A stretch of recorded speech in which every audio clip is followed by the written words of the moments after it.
अस्सलाम वालेकुम। Class chapter 7 का आज का हमारा टॉपिक है 7.5.1 द बॉर्न हार्बर साइकिल। कल जो टॉपिक 7.5 पढ़ा था हेसिस लॉ, उसकी एक तरह से ये एप्लीकेशन है।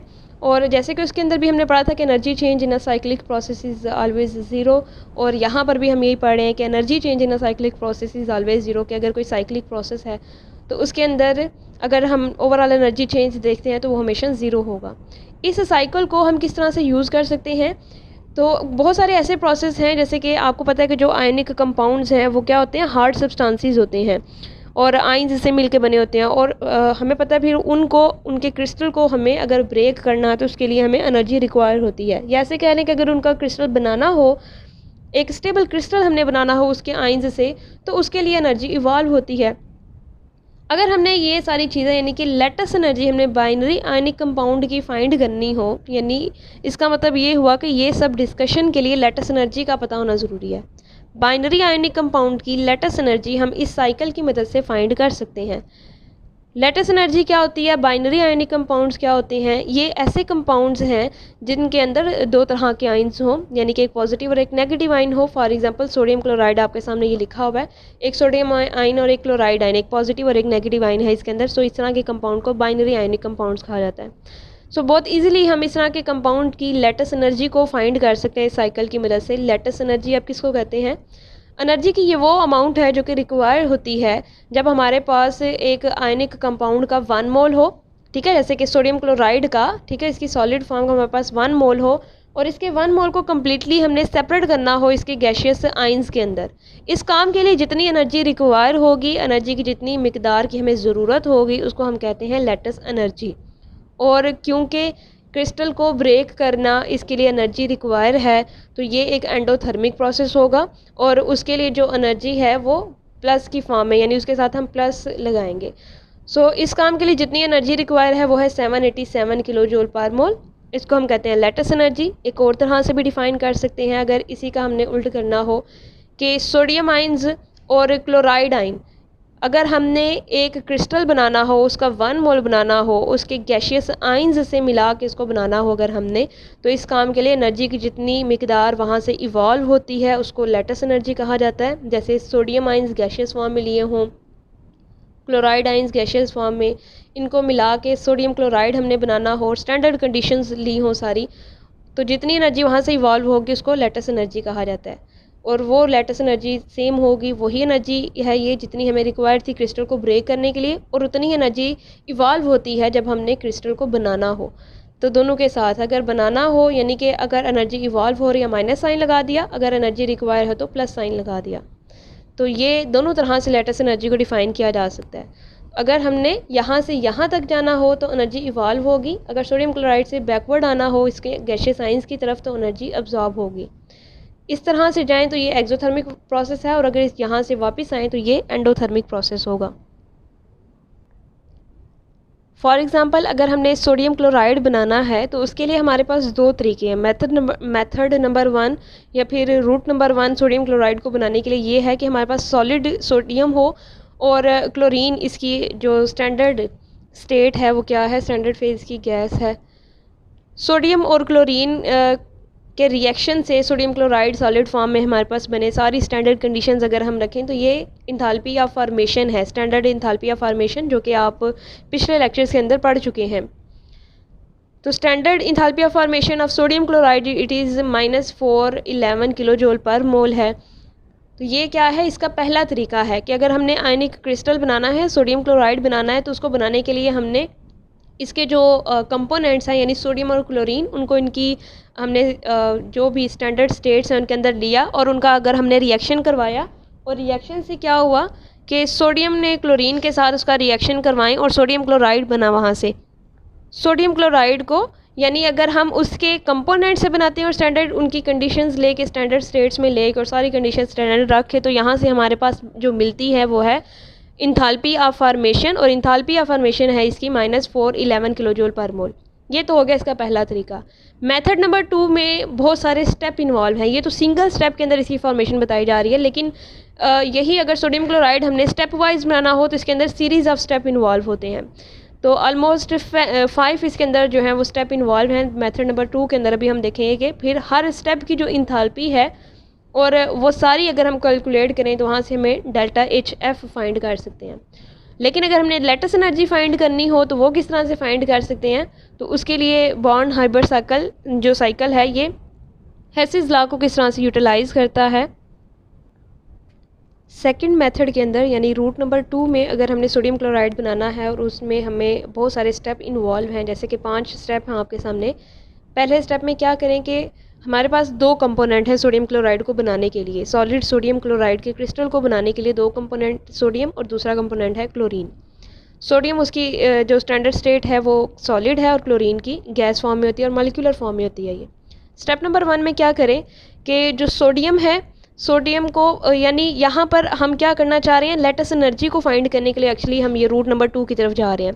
रूट नंबर 1 में आपने देखा कि इंथाल्पी ऑफ फॉर्मेशन हमने कैलकुलेट कर सकते हैं और इंथाल्पी ऑफ फॉर्मेशन यानी standard enthalpy of formation sodium chloride की हम बहुत आसानी से कैलोरीमेट्रिक मेथड के ज़रिए से फाइंड कर सकते हैं क्योंकि सिंगल स्टेप मेथड है वो। और अगर हमने लेटेस्ट एनर्जी फाइंड करनी है तो लेटेस्ट एनर्जी को फाइंड करने के लिए ज़रूरी है कि हमें पता चले कि कितनी टोटल एनर्जी इन्वॉल्व हुई है सोडियम क्लोरीन को उनकी नॉर्मल जो फिज़िकल स्टेट्स हैं वहाँ से उनकी गैशियस साइंस में कन्वर्ट करने के लिए। अगर ये पता चल जाए और हमें पता चल जाए कि इंथाल्पी ऑफ फॉर्मेशन जो कि रूट नंबर 1 से पता चल गई वो पता हो तो लेटेस्ट एनर्जी फाइंड कर सकते हैं। उसके लिए क्या होगा कि ये सारे स्टेप इन्वॉल्व होंगे। पहले स्टेप में क्या किया, सोडियम जो सॉलिड स्टेट में है पहले हमने उसको उसकी गैशियस स्टेट में कन्वर्ट करना है। तो सॉलिड से गैशियस स्टेट में कन्वर्ट करने के लिए क्या होता है कि उनके दरमियान जो इंटरमॉलिक्यूलर फोर्सेस होती हैं एक्चुअली वो ब्रेक करनी होती है, यानी उसको हमने एटम्स में कन्वर्ट करना है। So standard enthalpy of atomisation इसकी फाइंड कर लेनी है।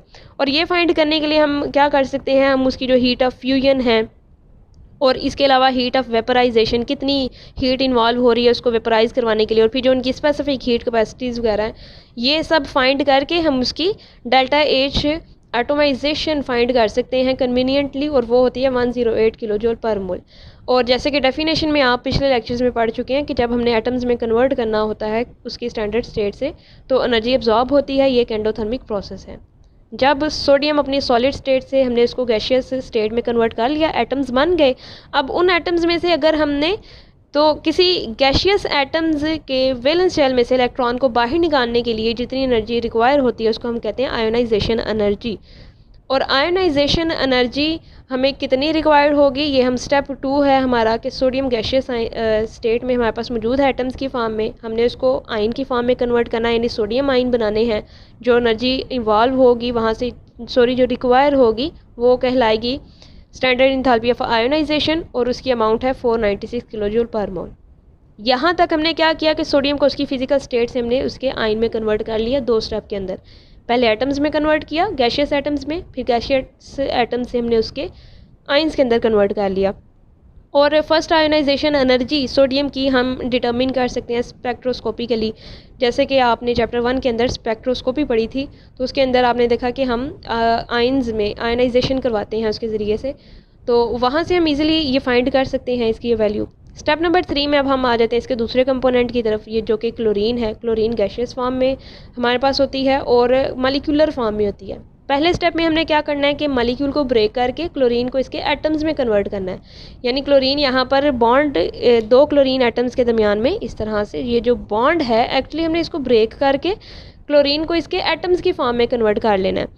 तो जब हमने इसको इसके एटम्स की फॉर्म में कन्वर्ट किया तो जितनी हमें जितनी एनर्जी रिक्वायर होगी वो कहलाएगी हीट ऑफ या इंथैल्पी ऑफ एटोमाइजेशन, और उसकी वैल्यू है 121 किलो जूल पर मोल। ये भी हम स्पेक्ट्रोस्कोपिकली फाइंड कर सकते हैं बहुत आसानी से। उसके बाद हमने क्या करना है कि जो हमारे पास गैशियस एटम्स हैं क्लोरीन के, उनमें हमने क्या करना है इलेक्ट्रॉन ऐड करवा दिया।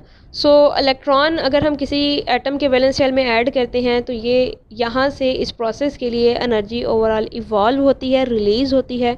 सो जितनी अमाउंट एनर्जी की रिलीज़ होती है उसको हम कहते हैं इंथैल्पी ऑफ ये जो इलेक्ट्रॉन अफिनिटी है।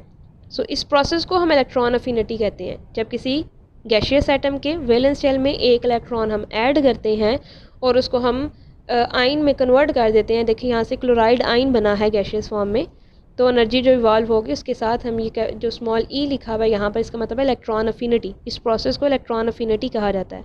जितनी अमाउंट एनर्जी की इवॉल्व हो रही है वो है -349 किलो जूल पर मोल।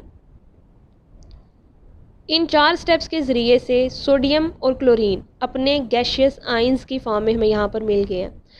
और इससे पहले लेक्चर के स्टार्ट में हमने देखा कि जब हमारे पास हों गैशियस आइंस, ठीक है, गैशियस आइंस हों और वहाँ से हम उसका जो आयनिक क्रिस्टल है वो बनाते हैं, तो इस प्रोसेस के लिए जो एनर्जी वहाँ से इवॉल्व होती है उसको हम कहते हैं lattice energy, that is represented by delta H, और उसके सबस्क्रिप्ट में एल लिख दिया।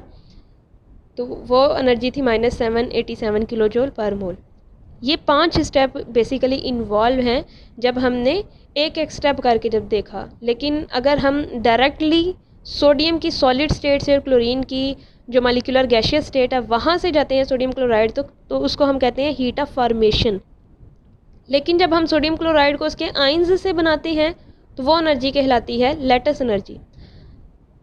ये जो पहले 4 स्टेप हैं, यानी जहाँ से हम दोनों कंपोनेंट को उनके आइंस में कन्वर्ट कर रहे हैं, उसके लिए हमें क्या क्या रिक्वायर्ड है? Delta H atomisation of sodium, ionisation of sodium, उसके बाद एटोमाइजेशन ऑफ क्लोरीन और इलेक्ट्रॉन अफिनिटी ऑफ क्लोराइड आइन।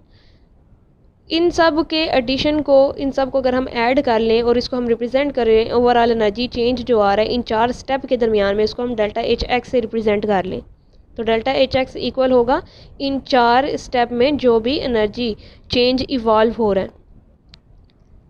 एनर्जी ऑफ फॉर्मेशन अगर हमने फाइंड करनी हो अकॉर्डिंग टू हेसिस लॉ, ये तो अकॉर्डिंग टू हेसिस लॉ हम कहते हैं ना कि एक अगर चीज़ है जो कि हम डायरेक्ट बना सकते हैं, जैसे कि आपने पढ़ा था A to D जा सकते हैं, या फिर A से B और फिर B से C और फिर C से हम D की तरफ जाएं।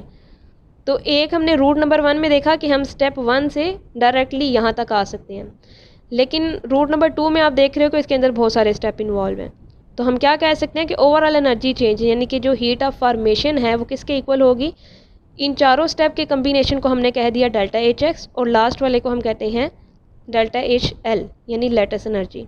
दोनों को ऐड करें तो हमें यहाँ से हीट ऑफ फॉर्मेशन मिल सकती है। अगर हमें हीट ऑफ फॉर्मेशन भी पता है, हमें ये पहले 4 स्टेप्स की भी पता है, यानी कि डेल्टा एच एक्स भी हमें मालूम है, तो हम यहाँ से ये लेटिस एनर्जी फाइंड कर सकते हैं। तो ये आप इस इक्वेशन को रीअरेंज करके डेल्टा एच एल को यहीं पे रखें, एच एक्स को दूसरी साइड पे ले जाएं तो ये माइनस हो जाएगा। तो जो इक्वेशन बनेगी उस इक्वेशन को यूटिलाइज़ करते हुए सारी वैल्यूज़ आपके सामने हैं, तो आप सोडियम क्लोराइड की लेटिस एनर्जी को फाइंड कर सकते हैं।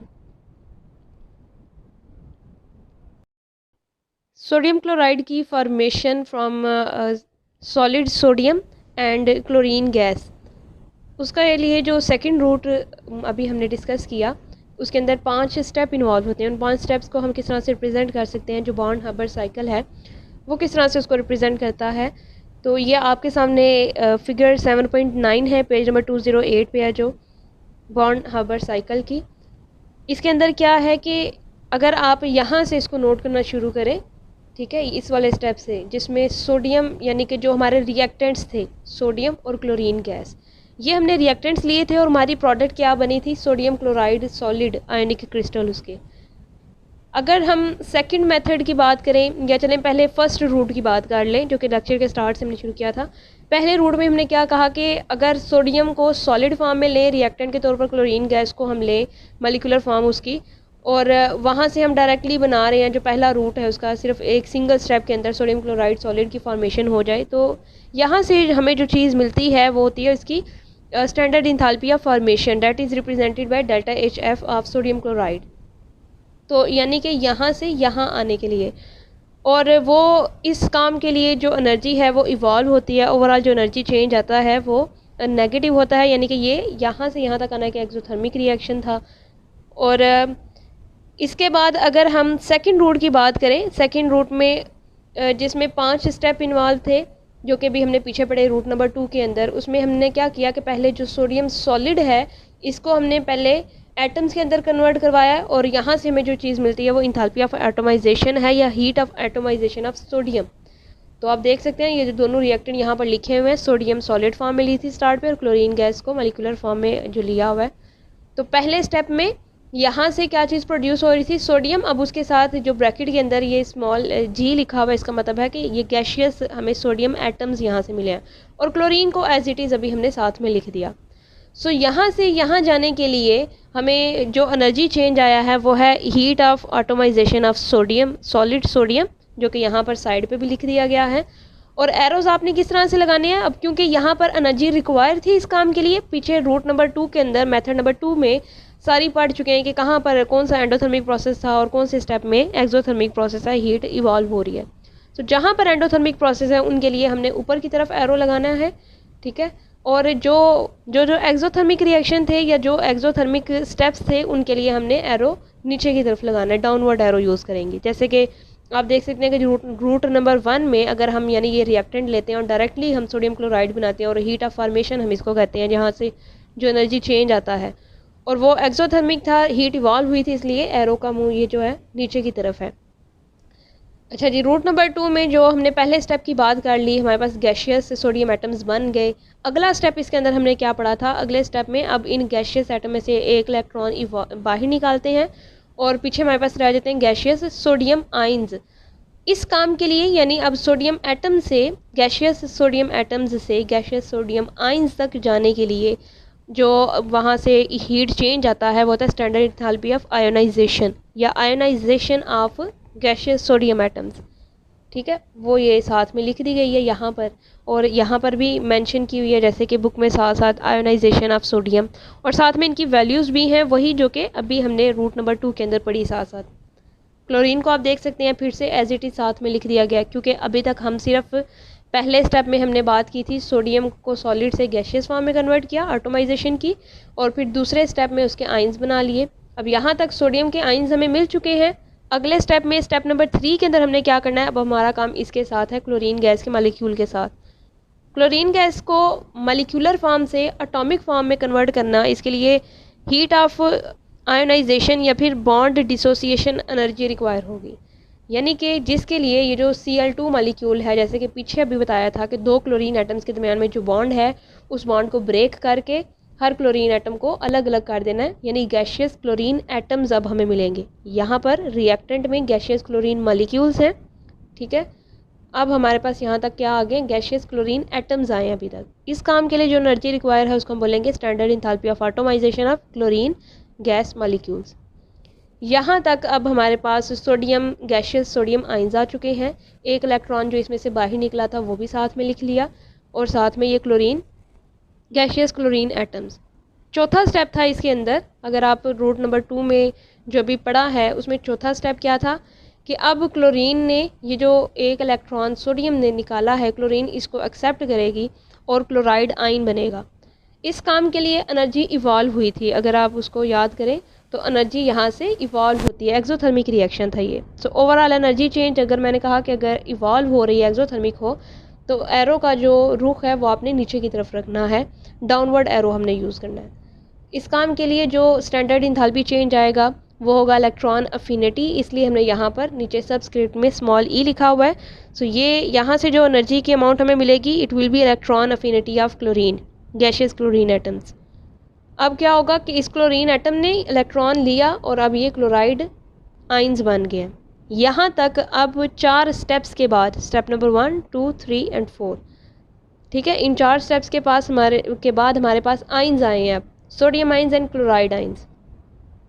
इन 4 स्टेप्स को मिला के इनकी जो इंथैल्पीज़ हैं, जो ओवरऑल एनर्जी चेंज अगर हम चेक करें तो उसको हमने रिप्रेजेंट किया था डेल्टा एच एक्स के साथ अभी, यानी कि delta H atomisation of sodium, ionisation of sodium, atomisation of chlorine molecules, chlorine gas और इलेक्ट्रॉन अफिनिटी ऑफ क्लोरीन। इन सब के सम को इक्वल लिया था हमने डेल्टा एच एक्स के। उसके बाद फिर हमने स्टार्ट पे एक डेफिनेशन पढ़ी थी लेटेस्ट एनर्जी की, कि अगर हमारे पास गैशियस आइंस हों और उन गैशियस आइन से हमने कोई आयनिक क्रिस्टल बनाना हो, उस काम के लिए जितनी एनर्जी वहाँ से इवॉल्व होती है उसको हम कहते हैं लेटेस्ट एनर्जी उस कंपाउंड की। और अगर तो हमने यहाँ से कंपाउंड की तरफ आना हो, यानी कि कंपाउंड है सोडियम क्लोराइड हमारा, ठीक है, सोडियम क्लोराइड बनाना हो, अगर हमने आइंस से बनाना हो, सोडियम और क्लोराइड के आइंस से हमने इसको बनाना हो, तो जो एनर्जी यहाँ से चेंज आएगा उसको हम बोलेंगे लेटेस्ट एनर्जी। लेकिन अगर हम सोडियम को सॉलिड फॉर्म में ले रहे हैं, क्लोरीन को उसकी स्टैंडर्ड फॉर्म में ले रहे हैं, और हम फिर सोडियम क्लोराइड बनाएं, अगर कोई कंपाउंड बनाएं और उसके कंपोनेंट को उनकी स्टैंडर्ड फिजिकल स्टेट्स में लेके फिर कंपाउंड की फॉर्मेशन हो, तो जो एनर्जी चेंज आता है आपने पढ़ा हुआ पहले भी, उसको हम कहते हैं स्टैंडर्ड इंथैल्पी ऑफ फॉर्मेशन। ये दो चीज़ें डिफरेंस आपने याद रखना है कि अगर हम सोडियम को सॉलिड फॉर्म में, क्लोरीन मॉलिक्यूलर गैस फॉर्म में हम लें और फिर हम कंपाउंड की फॉर्मेशन करें तो जो एनर्जी चेंज है उसको बोलेंगे स्टैंडर्ड इंथैल्पी ऑफ फॉर्मेशन। लेकिन अगर ये सारे 4 स्टेप परफॉर्म करके हमारे पास जो आइंस बने हैं उन आइंस से जब प्रोडक्ट बनाते हैं हम, तो फिर इसको हम लेटिस एनर्जी कहते हैं। सो ये इसको हम कहते हैं बॉर्न हार्बर साइकिल। और उसके बाद जो लास्ट पे आपको एक इक्वेशन बताई थी कि डेल्टा एच फॉर्मेशन इक्वल होती है लेटिस एनर्जी के, ठीक है। यानी कि अगर हमने फॉर्मेशन चेक करनी है तो उसमें ये सारी चीज़ें, एक तो रूट हो गया ना, रूट नंबर 1 ये था, और रूट नंबर 2 ये है कि हम ये सारे स्टेप परफॉर्म करके फिर यहाँ तक आए। एक तो ये डायरेक्ट हो गया, और सेकंड क्या है कि ये 5 स्टेप परफॉर्म करने के बाद हम प्रोडक्ट तक आ रहे हैं। तो उसके लिए डेल्टा एच फॉर्मेशन कैसे फाइंड कर सकते हैं, इन सब को ऐड कर लें, इन सब को, ये पहला स्टेप, दूसरा, तीसरा, चौथा, जिनको हमने कलेक्टिवली कह लिया डेल्टा एच एक्स, और इसके अलावा लास्ट वाला step delta H L lattice energy, इन सब को ऐड कर लें तो हमारे पास आ जाती है डेल्टा एच एफ के इक्वल होगी ये। अब अगर हमें डेल्टा एच एफ पता हो, जो कि हमने पीछे कहा कि डायरेक्टली फाइंड की जा सकती है, और हमें इन चारों स्टेप्स का भी पता हो, तो लेटिस एनर्जी फाइंड की जा सकती है। किस तरह से फाइंड कर सकते हैं उसके लिए आपको बताया कि फार्मूला को रीअरेंज करके हमें सारी अगर चीज़ें पता हैं तो वहाँ से हम लेटिस एनर्जी फाइंड कर सकते हैं। और लेटिस एनर्जी हम क्यों फाइंड करते हैं, इसका हमें एक फ़ायदा ये हो जाता है कि इससे हमें कंपाउंड्स के, जो आयनिक कंपाउंड्स हैं उसकी बहुत सारी प्रॉपर्टीज़, उनकी बॉन्डिंग, उनके स्ट्रक्चर के बारे में पता चलता है कि लेटिस के अंदर नेगेटिव और पॉजिटिव आइंस के दरमियान में, किसी क्रिस्टलाइन कंपाउंड में, किसी क्रिस्टलाइन सॉलिड में आइंस के दरमियान में कितनी फोर्स ऑफ अट्रैक्शन मौजूद है।